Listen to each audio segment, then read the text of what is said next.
Welcome to Guide Guru. We hope this video helps.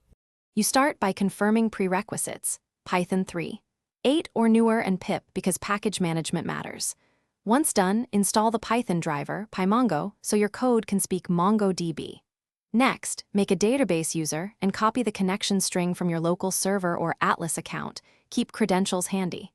These steps matter because authentication and driver parity prevent runtime failures.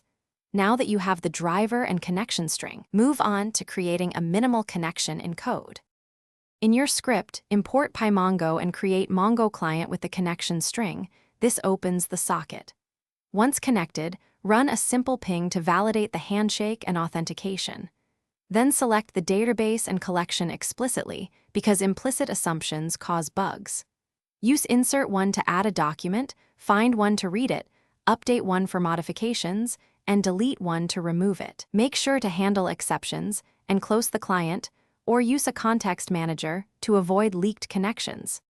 To finish, configure connection pooling, socket timeout MS, and server selection timeout MS so your app stays resilient under load.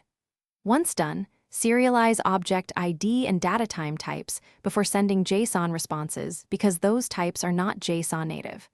Make sure to close or reuse clients to prevent resource leaks.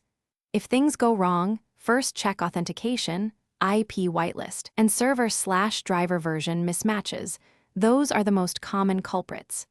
If you still see